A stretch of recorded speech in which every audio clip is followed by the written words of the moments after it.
we're going to talk about bead racks today. So if you are someone who is interested in making beads and firing them glazed all around, then the best way of firing those would be on one of these bead racks. We have many options for you. These lovely ones Sarah made, and I think that they're quite effective. But essentially the way that it would work is, let's do it over here. Grab a few of these hot high fire rods. I'm going to grab my beads and come over here and set up.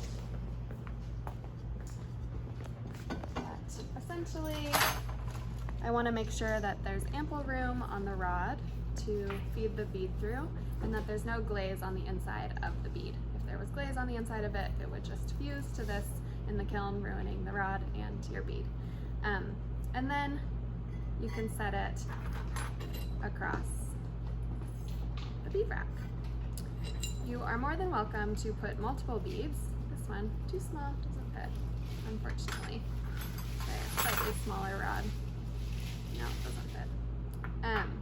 You're more than welcome to put multiple beads on one rod. However, there's a few things you want to pay attention to. One, you don't want the beads to be touching, because if they're glazed, then they will fuse together. So you want to leave a little bit of space and put them here. The second thing, you don't want to overweigh a rod, because they will slump in the kiln a little bit. The heavier that they are, the further it will slump, and you can imagine if this were quite heavy, it could slump all the way to the kiln shelf. If I am making taller beads, let's say they're like this big, and I put this down and it's touching the floor here, which would be the kiln shelf, then that would be problematic, because it could slump even more and it would fuse to the kiln shelf. In this scenario, I can make this bead rack taller. The way that I would do that is I would go over to the kiln loading rack, grab some kiln posts, which I'll do in a moment to show you, and stack them underneath here to create a taller setup. So this is different at each studio, but you'll find these kiln posts.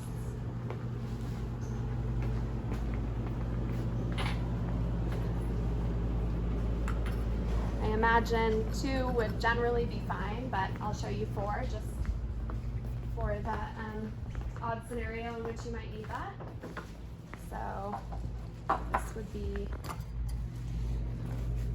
actually I didn't grab tall enough ones, so bad example.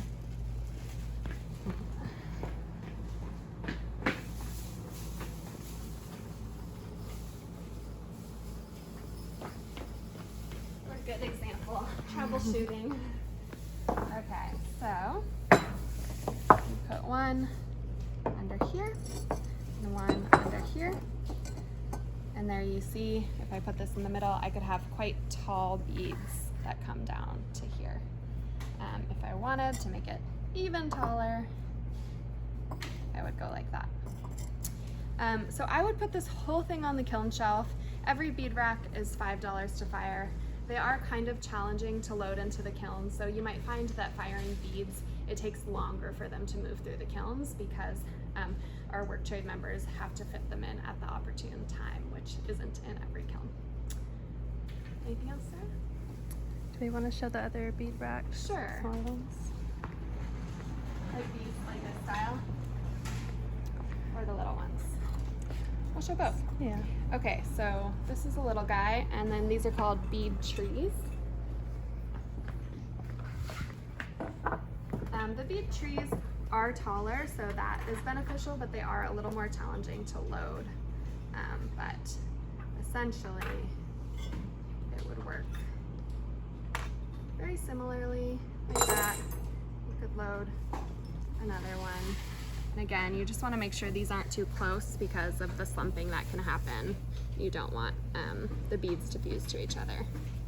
This little guy, you could put multiple, you could do a sideways thing.